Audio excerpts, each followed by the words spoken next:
Hello friends, welcome to two brothers finance and good evening.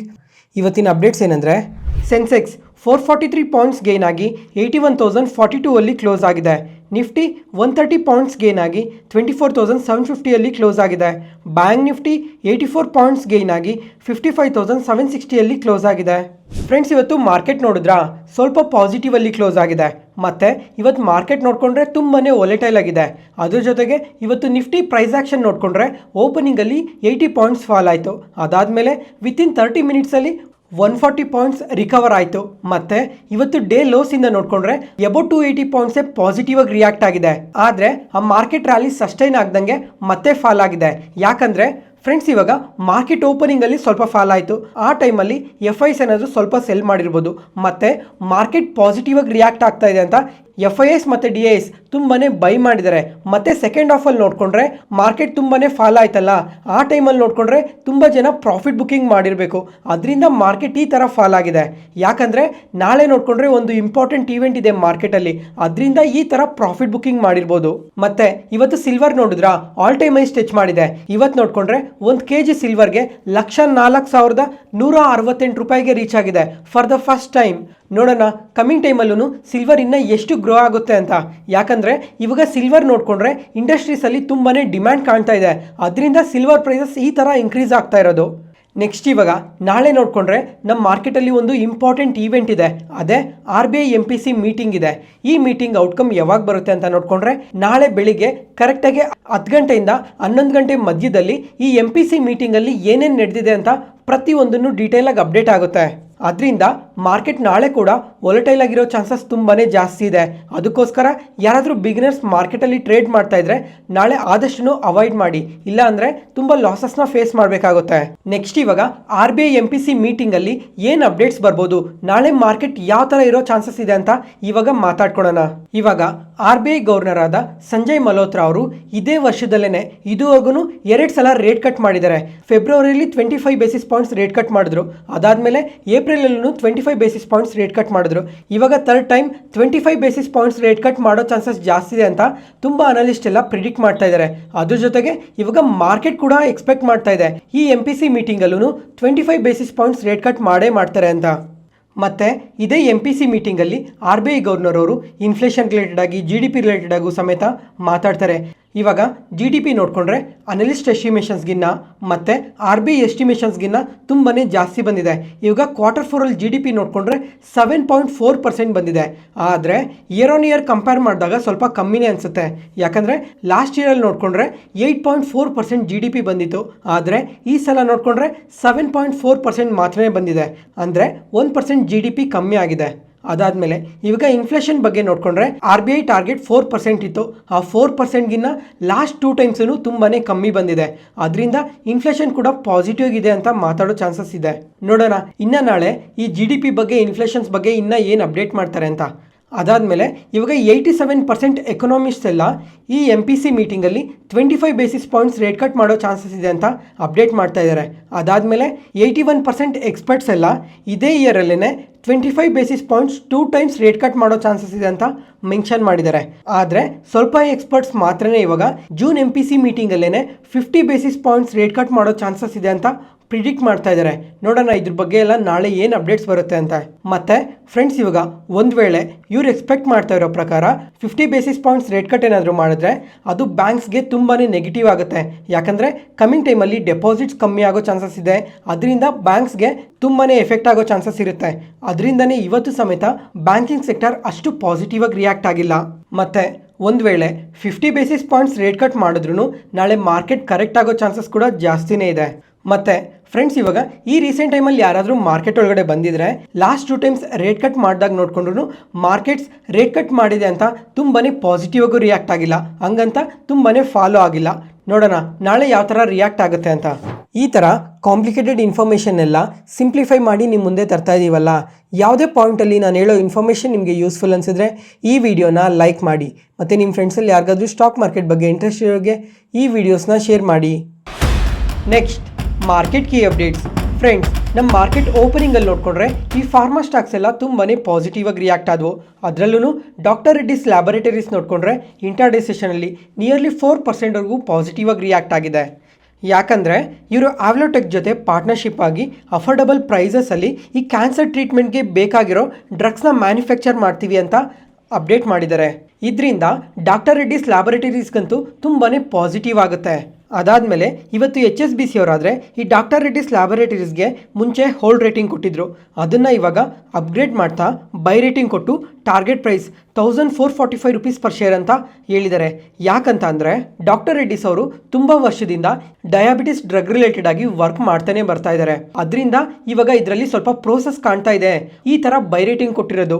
ಮತ್ತೆ ಅದಾದಮೇಲೆ ಇವಾಗ ಪ್ರಪಂಚದಲ್ಲೇ ನೋಡಿಕೊಂಡ್ರೆ ಇಂಡಿಯಾ ಡಯಾಬಿಟಿಸಲ್ಲಿ ಸೆಕೆಂಡ್ ಪ್ಲೇಸ್ ಇದೆ. ಈ ಡ್ರಗ್ ಏನಾದರೂ ಸಕ್ಸಸ್ಫುಲ್ ಆದರೆ ಇದು ಡಾಕ್ಟರ್ ರೆಡ್ಡಿಸ್ ಅವ್ರಿಗೆ ತುಂಬಾ ಪಾಸಿಟಿವ್ ಆಗುತ್ತೆ.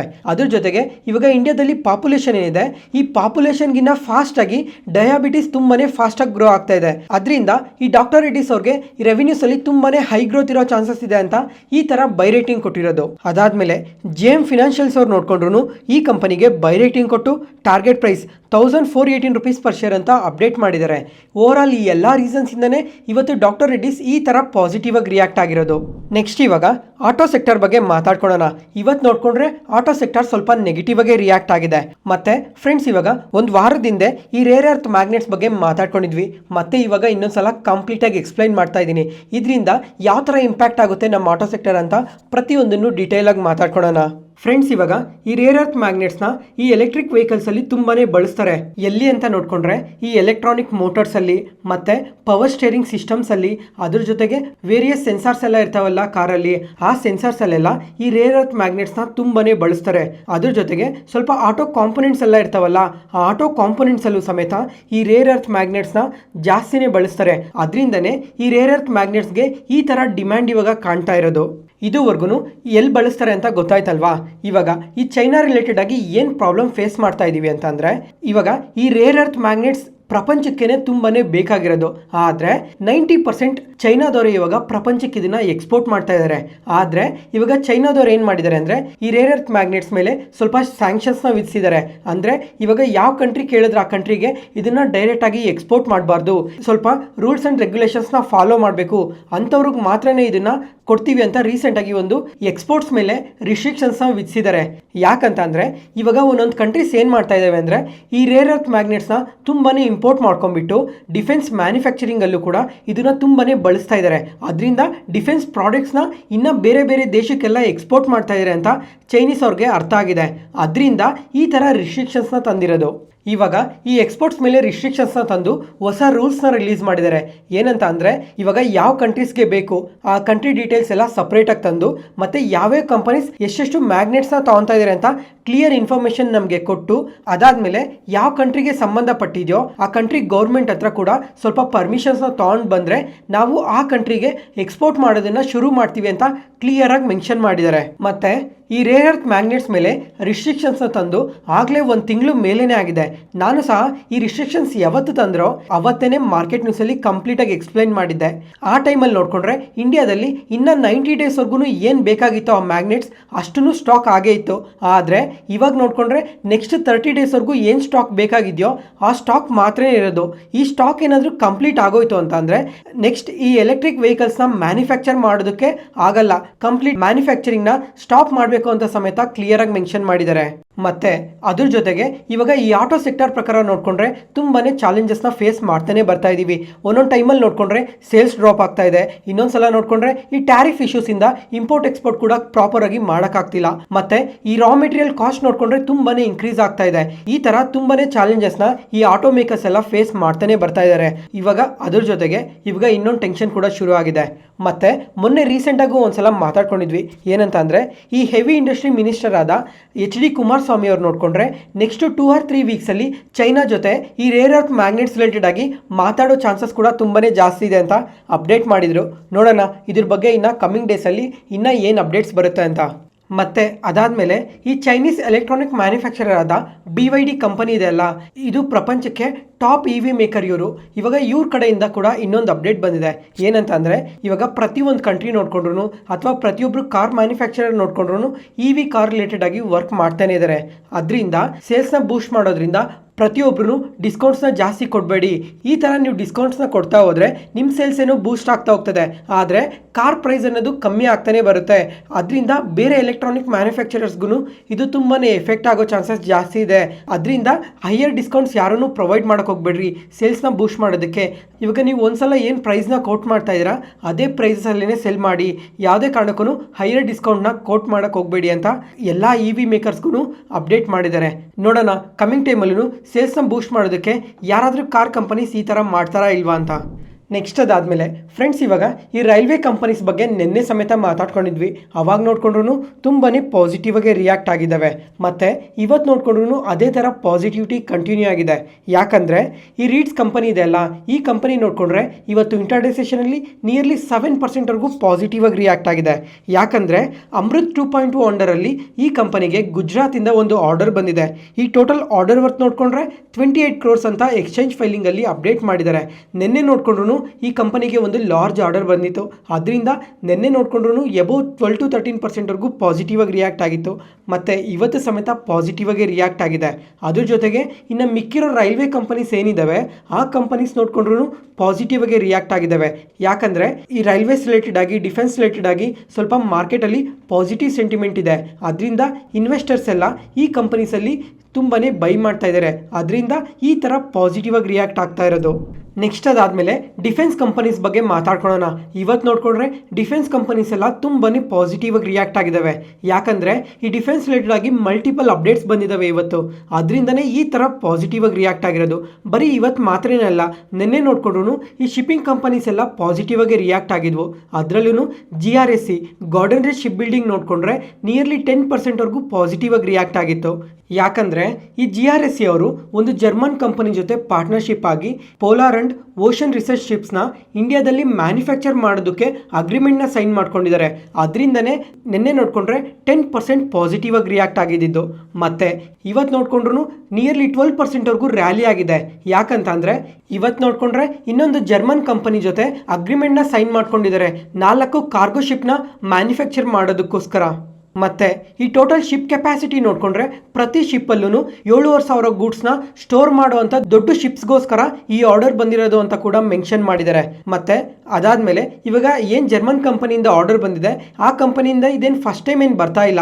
ರೀಸೆಂಟಾಗೂ ಒಂದು 6 months ಬ್ಯಾಕ್ ಸಮೇತ ಒಂದು ಆರ್ಡರ್ ಬಂದಿತ್ತು. ಏನಕ್ಕಂತ ಅಂದರೆ ಒಂದು 8 ಶಿಪ್ಸ್ನ ಮ್ಯಾನುಫ್ಯಾಕ್ಚರ್ ಮಾಡೋದಕ್ಕೆ ಆರ್ಡರ್ ಬಂದಿದ್ದು. ಟೋಟಲ್ ಆಗಿ ಇವಾಗ ಒಂದೇ ಕಂಪನಿಯಿಂದ 12 ಶಿಪ್ಸ್ಗೋಸ್ಕರ ಆರ್ಡರ್ ಬಂದಿದೆ ಅಂತ ಕನ್ಸಿಡರ್ ಮಾಡ್ಬೋದು. ಮತ್ತು ಇನ್ನು ನೆಕ್ಸ್ಟ್ 3 yearsಗೆಲ್ಲ ಈ ಆರ್ಡರ್ ಕಂಪ್ಲೀಟ್ ಆಗಬೇಕು ಅಂತ ಹೇಳಿದ್ದಾರೆ. ಅದಾದಮೇಲೆ ಪ್ರತಿ 6 monthsಗೂ ಒಂದೊಂದು ಶಿಪ್ಸ್ನ ಡಿಲಿವರ್ ಮಾಡಬೇಕು ಅಂತ ಕೂಡ ಕ್ಲಿಯರಾಗಿ ಮೆನ್ಷನ್ ಮಾಡಿದ್ದಾರೆ. ಅದರಿಂದನೇ ಇವಾಗ Garden Reach ship building company ಈ ಥರ ಪಾಸಿಟಿವ್ ಆಗಿ ರಿಯಾಕ್ಟ್ ಆಗ್ತಾ ಇರೋದು. ಅದಾದಮೇಲೆ ಇವತ್ತು HAL ನೋಡಿಕೊಂಡ್ರು ನಿಯರ್ಲಿ 2%ವರೆಗೂ ಪಾಸಿಟಿವ್ ಆಗಿ ರಿಯಾಕ್ಟ್ ಆಗಿದೆ. ಯಾಕಂದರೆ ಈ ತೇಜಸ್ ಏರ್ಕ್ರಾಫ್ಟ್ ರಿಲೇಟೆಡ್ ಆಗಿ ಇನ್ನೂ ಸ್ವಲ್ಪ ಪಾಸಿಟಿವ್ ಅಪ್ಡೇಟ್ಸ್ ಬರ್ತಾ ಇದ್ದಾವೆ. ಅದರಿಂದನೇ HAL ಸಮೇತ ಪಾಸಿಟಿವ್ ಆಗಿ ರಿಯಾಕ್ಟ್ ಆಗಿರೋದು. ಅದಾದಮೇಲೆ ಈ ಜೆಫ್ರೀಸ್ ಅವ್ರು ನೋಡಿಕೊಂಡ್ರೆ ಈ HAL ರಿಲೇಟೆಡ್ ಆಗಿ ತುಂಬಾ ಪಾಸಿಟಿವ್ ಸ್ಟೇಟ್ಮೆಂಟ್ಸ್ನ ಮಾಡಿದ್ದಾರೆ. ಏನಂತ ಅಂದರೆ ಇವಾಗ HAL ಆದರೆ ಬೇಸ್ ಕೇಸಲ್ಲಿ ನೋಡಿಕೊಂಡ್ರು 30% ಪಾಸಿಟಿವ್ ಆಗಿ ಗ್ರೋ ಆಗೋ ಚಾನ್ಸಸ್ ತುಂಬಾ ಜಾಸ್ತಿ ಇದೆ ಅಂತ ಹೇಳಿದ್ದಾರೆ. ಅಂದರೆ ಕರೆಂಟ್ ಲೆವೆಲಿಂದ ಇವತ್ತಿನ ಮಾರ್ಕೆಟ್ ಪ್ರೈಸಿಂದನೇ 30% ಪಾಸಿಟಿವ್ ಆಗಿ ಗ್ರೋ ಆಗೋ ಚಾನ್ಸಸ್ ಇದೆ ಅಂದಿದ್ದಾರೆ. ಅದೇ ಬುಲ್ ಕೇಸಲ್ಲಿ ನೋಡಿಕೊಂಡ್ರೆ 50% ಅಪ್ಸೈಡ್ ಪೊಟೆನ್ಷಿಯಲ್ ಇದೆ ಅಂತ ಹೇಳಿರೋದು. ಅದೇ ಬೇರ್ ಕೇಸಲ್ಲಿ ನೋಡಿಕೊಂಡ್ರೆ 25% ಫಾಲ್ ಆಗೋ ಚಾನ್ಸಸ್ ಕೂಡ ಇದೆ ಅಂತ ಅಂದಿದ್ದಾರೆ. ಯಾಕಂದರೆ ಇವಾಗ ಈ ಡಿಫೆನ್ಸ್ ಸೆಕ್ಟರ್ ಎಲ್ಲ ರೀಸೆಂಟ್ ಟೈಮಲ್ಲಿ ತುಂಬಾ ಪಾಸಿಟಿವ್ ಆಗಿ ಗ್ರೋ ಆಗಿದೆ ಅಲ್ಲ. ಅಂದರೆ 1.5 months 2 monthsಲ್ಲಿ ನೋಡಿಕೊಂಡ್ರೆ ಈ ಡಿಫೆನ್ಸ್ ಸೆಕ್ಟರೇ ಎಬೋವ್ 35% ಬೆಳೆದಿದೆ. ಅದರಿಂದ ಕಮಿಂಗ್ ಟೈಮಲ್ಲಿ ಮಾರ್ಕೆಟ್ ಏನಾದರೂ ಕರೆಕ್ಟ್ ಆಗೋ ಚಾನ್ಸಸ್ ಬಂದರೆ, ಅಂದರೆ ಕಂಪ್ಲೀಟ್ಲಿ ಕರೆಕ್ಟ್ ಆಗೋ ಚಾನ್ಸಸ್ ಏನಾದರೂ ಬಂದರೆ ಆ ಟೈಮಲ್ಲಿ HAL ಏನಾದರೂ 25% ಫಾಲ್ ಆಗೋ ಚಾನ್ಸಸ್ ಇದೆ ಹೊರತು ಇನ್ನು ಮಾರ್ಕೆಟ್ ಏನಾದರೂ ಇದೇ ಥರ ಪಾಸಿಟಿವ್ ಆಗಿ ರಿಯಾಕ್ಟ್ ಆಗ್ತಾ ಹೋದರೆ ಅಟ್ಲೀಸ್ಟ್ 30%ಇಂದ 50%ವರೆಗೂ ಪಾಸಿಟಿವ್ ಆಗಿ ರಿಯಾಕ್ಟ್ ಆಗೋ ಚಾನ್ಸಸ್ ಜಾಸ್ತಿನೇ ಇದೆ ಅಂತ ಸ್ಟೇಟ್ಮೆಂಟ್ಸ್ನ ಮಾಡಿದ್ದಾರೆ. ಇದರಿಂದ ಸಮೇತ HAL ಕಂಪನಿ ಪಾಸಿಟಿವ್ ಆಗಿ ರಿಯಾಕ್ಟ್ ಆಗಿರ್ಬೋದು. ಮತ್ತು ಫ್ರೆಂಡ್ಸ್, ಇವಾಗ ಈ ಜೆಫ್ರೀಸ್ ಅವ್ರು ನೋಡಿಕೊಂಡ್ರೆ ಈ ಥರ ಅಗ್ರೆಸಿವ್ ಸ್ಟೇಟ್ಮೆಂಟ್ಸ್ನ ಮಾಡ್ತಾ ಇದ್ದಾರಲ್ಲ, ಇದರಿಂದ ಏನೇನು ರೀಸನ್ಸ್ ಇದ್ದಾವೆ ಅಂತ ನೋಡಿಕೊಂಡ್ರೆ HAL ಕಂಪನಿ ಹತ್ರ ಆರ್ಡರ್ ಬುಕ್ ನೋಡಿಕೊಂಡ್ರೆ 1.5 ಲಕ್ಷ ಕೋಟಿ ಇದೆ ಆರ್ಡರ್ ಬುಕ್ಕೇನೆ. ಅದರಿಂದ ಈ ಕಂಪನಿಗೆ ರೆವೆನ್ಯೂಸ್ ಕೂಡ ಅದೇ ಥರ ಜಾಸ್ತಿ ಬರೋ ಚಾನ್ಸಸ್ ಇದೆ ಅಂತ ಮೆನ್ಷನ್ ಮಾಡಿದ್ದಾರೆ. ಮತ್ತು ನೆಕ್ಸ್ಟ್ 5 yearsಲ್ಲಿ ನೋಡಿಕೊಂಡ್ರೆ 19% CAGR ಅಲ್ಲಿ ಗ್ರೋ ಆಗ್ತಾರೆ ಅಂತ ಕೂಡ ಅಪ್ಡೇಟ್ ಮಾಡಿದ್ದಾರೆ. ಮತ್ತು ರೀಸೆಂಟಾಗಿ ನೋಡಿಕೊಂಡ್ರೆ ಮಾರ್ಜಿನ್ ಸಹ ತುಂಬಾ ಇಂಪ್ರೂವ್ ಮಾಡ್ಕೊತಾನೆ ಬರ್ತಾ ಇದ್ದಾರೆ.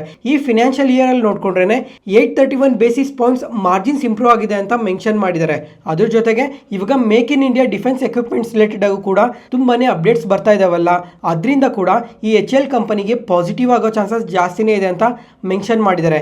ಓವರ್ ಆಲ್ ಈ ಎಲ್ಲ ರೀಸನ್ಸ್ ಇಂದನೇ ಈ HAL ಕಂಪನಿ ಈ ತರ ಪಾಸಿಟಿವ್ ಆಗಿ ರಿಯಾಕ್ಟ್ ಆಗಿರೋದು. ಮತ್ತೆ ಫ್ರೆಂಡ್ಸ್, ಇವಾಗ ಈ ಜೆಫ್ರೀಸ್ ಅವ್ರು ನೋಡ್ಕೊಂಡ್ರೆ ಬರೀ HAL ಕಂಪನಿ ಬಗ್ಗೆ ಮಾತ್ರನೇ ಅಲ್ಲ ಇವತ್ತು ಅಪ್ಡೇಟ್ ಮಾಡಿರೋದು. ಇವಾಗ ಟೋಟಲ್ ಆಗಿ ಇವತ್ತೇನೆ ಡಿಫೆನ್ಸ್ ಮತ್ತು ಇಂಜಿನಿಯರಿಂಗಲ್ಲಿ 4 ಕಂಪನೀಸ್ನ ಪಿಕ್ ಮಾಡಿದ್ದಾರೆ. ಈ 4 ಕಂಪನೀಸ್ನ ಪಿಕ್ ಮಾಡಿ ಇದೇ ಥರನೇ ತುಂಬಾ ಪಾಸಿಟಿವ್ ಒಪಿನಿಯನ್ನ ಶೇರ್ ಮಾಡಿದ್ದಾರೆ. ಅದರಲ್ಲಿ ಸೆಕೆಂಡ್ ಕಂಪನಿ ಬಂದು ಸಿಮೆನ್ಸ್ ಇಂಡಿಯಾ. ಈ ಕಂಪನಿಗೆ ನೋಡ್ಕೊಂಡ್ರು ತುಂಬಾ ಪಾಸಿಟಿವ್ ಒಪಿನಿಯನ್ನೇ ಶೇರ್ ಮಾಡಿದ್ದಾರೆ. ಇವಾಗ ಈ ಕಂಪನಿಗೆ ನೋಡ್ಕೊಂಡ್ರೆ ರೈಲ್ವೆ ಸೆಗ್ಮೆಂಟ್ ರಿಲೇಟೆಡ್ ಆಗಿ ಎಕ್ಸ್ಪೋರ್ಟ್ ಆರ್ಡರ್ಸ್ ತುಂಬಾ ಜಾಸ್ತಿ ಇದೆ. ಅದ್ರ ಜೊತೆಗೆ ಈ ಎಕ್ಸ್ಪೋರ್ಟ್ ಆರ್ಡರ್ಸ್ ಏನಿದಾವೆ ಇವನ್ನ ಕಂಪ್ಲೀಟ್ ಮಾಡಿದ್ರು ಇಯರ್ ಆನ್ ಇಯರ್ ಅಲ್ಲಿ 43% ರೆವಿನ್ಯೂ ಗ್ರೋ ಆಗೋ ಚಾನ್ಸಸ್ ಜಾಸ್ತಿನೇ ಇದೆ ಅಂತ ಮೆನ್ಷನ್ ಮಾಡಿದ್ದಾರೆ. ಅದರಿಂದ ಈ ಕಂಪನಿಗೆ ಕಮಿಂಗ್ ಟೈಮಲ್ಲೂ ಇದೇ ಥರ ಆರ್ಡರ್ಸ್ ಬರೋ ಚಾನ್ಸಸ್ ಕೂಡ ಜಾಸ್ತಿ ಇದೆ ಅಂತ ಕ್ಲಿಯರ್ ಆಗಿ ಮೆನ್ಷನ್ ಮಾಡಿದ್ದಾರೆ. ನೆಕ್ಸ್ಟ್ ಅದಾದಮೇಲೆ ಮೂರನೇ ಕಂಪ್ನಿ ಬಂದು KEC ಇಂಟರ್ನ್ಯಾಷನಲ್. ಈ KEC ಇಂಟರ್ನ್ಯಾಷನಲ್ ರಿಲೇಟೆಡ್ ಆಗೂ ಪಾಸಿಟಿವ್ ಸ್ಟೇಟ್ಮೆಂಟ್ಸ್ನ ಮಾಡಿದ್ದಾರೆ. ಇವಾಗ ಇವ್ರ ಬಿಸ್ನೆಸ್ ಬಗ್ಗೆ ನೋಡ್ಕೊಂಡ್ರೆ ಇವರು ತುಂಬಾನೇ ಡೈವರ್ಸಿಫೈಡ್ ಬಿಸ್ನೆಸ್ ಮಾಡೆಲ್ನ ಹೊಂದಿದ್ದಾರೆ. ಅದರಿಂದ ಕಮಿಂಗ್ ಟೈಮಲ್ಲಿ ಇನ್ನೂ ಪಾಸಿಟಿವ್ ಆಗಿ ಗ್ರೋ ಆಗೋ ಚಾನ್ಸಸ್ ಜಾಸ್ತಿನೇ ಇದೆ. ಇವಾಗ ಇವರು ಪವರ್ ರಿಲೇಟೆಡ್ ಆಗು ವರ್ಕ್ ಮಾಡ್ತಾರೆ, ಕ್ಯಾಪಿಟಲ್ ಎಕ್ಸ್ಪೆಂಡಿಚರ್ ರಿಲೇಟೆಡ್ ಆಗು ವರ್ಕ್ ಮಾಡ್ತಾರೆ, ಹೌಸಿಂಗ್ ರಿಲೇಟೆಡ್ ಆಗಿ, ಎಕ್ಸ್ಪೋರ್ಟ್ಸ್ ರಿಲೇಟೆಡ್ ಆಗಿ, ಈ ತರ ತುಂಬಾನೇ ವೇರಿಯಸ್ ಸೆಗ್ಮೆಂಟ್ಸ್ ಅಲ್ಲಿ ವರ್ಕ್ ಮಾಡೋದ್ರಿಂದ ಈ ಕಂಪನಿಗೆ ಹೈ ಗ್ರೋತ್ ಇರುತ್ತೆ ಅಂತ ಮೆನ್ಷನ್ ಮಾಡಿದ್ದಾರೆ. ನೆಕ್ಸ್ಟ್ ಅದಾದ್ಮೇಲೆ ಲಾರ್ಸನ್ ಅಂಡ್ ಟೂಬ್ರೋ. ಈ ಕಂಪನಿಗೆ ನೋಡ್ಕೊಂಡ್ರೆ ಇವಾಗ ಪ್ರತಿಯೊಂದು ಕಂಪನಿಗೂ ಇಯರ್ ಆನ್ ಇಯರ್ ಅಲ್ಲಿ ಈ ತರ ರೆವಿನ್ಯೂಸ್ ಬಂದಿದೆ, ಈ ತರ ಗ್ರೋ ಆಗ್ತಾ ಇದ್ದಾರೆ ಅಂತ ಮಾತಾಡ್ಕೊಬಹುದು. ಆದ್ರೆ ಈ ಲಾರ್ಸನ್ ಅಂಡ್ ಟೂಬ್ರೋ ಬಗ್ಗೆ ನೋಡ್ಕೊಂಡ್ರೆ ಇಯರ್ ಆನ್ ಇಯರ್ ಅಲ್ಲಿ ಆರ್ಡರ್ ಬುಕ್ಕೇನೆ 24% ಗ್ರೋ ಆಗ್ತಾನೆ ಇದೆ. ಅದರಿಂದ ಈ ಕಂಪನಿಗೆ ತುಂಬಾನೇ ಬೆನಿಫಿಟ್ಸ್ ಇರುತ್ತೆ. ಮತ್ತೆ ಕಮಿಂಗ್ ಟೈಮಲ್ಲೂ ಗ್ರೋ ಆಗೋ ಚಾನ್ಸಸ್ ತುಂಬಾನೇ ಜಾಸ್ತಿ ಇದೆ ಅಂತ ಮೆನ್ಷನ್ ಮಾಡಿದ್ದಾರೆ. ನೋಡೋಣ ಈ 4 ಕಂಪನೀಸ್ನ ಪಿಕ್ ಮಾಡಿದಾರಲ್ಲ, ಕಮಿಂಗ್ ಟೈಮಲ್ಲಿ ಇವೆಲ್ಲ ಯಾವ ಥರ ಗ್ರೋ ಆಗ್ತವೆ ಅಂತ ಮಾತಾಡ್ಕೊಡೋಣ.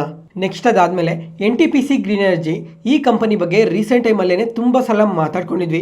ಯಾವಾಗ ಅಂದರೆ ಕ್ವಾರ್ಟರ್ಲಿ ರಿಸಲ್ಟ್ಸ್ನ ಪೋಸ್ಟ್ ಮಾಡಿದ್ರಲ್ಲ, ತುಂಬಾ ಒಳ್ಳೆ ರಿಸಲ್ಟ್ಸ್ನ ಪೋಸ್ಟ್ ಮಾಡಿದ್ರು, ಅವಾಗೂ ಸಮೇತ ಮಾತಾಡ್ಕೊಂಡಿದ್ವಿ.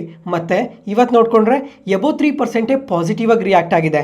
ಯಾಕಂದರೆ ಉತ್ತರ ಪ್ರದೇಶದಿಂದ ಈ ಕಂಪನಿಗೆ 1000 ಮೆಗಾವಾಟ್ಸ್ ಸೋಲಾರ್ ಪ್ರಾಜೆಕ್ಟ್ ಆರ್ಡರ್ ಬಂದಿದೆ. ಅದರಿಂದನೇ ಇವತ್ತು ಈ ಥರ ಪಾಸಿಟಿವ್ ಆಗಿ ರಿಯಾಕ್ಟ್ ಆಗಿರೋದು.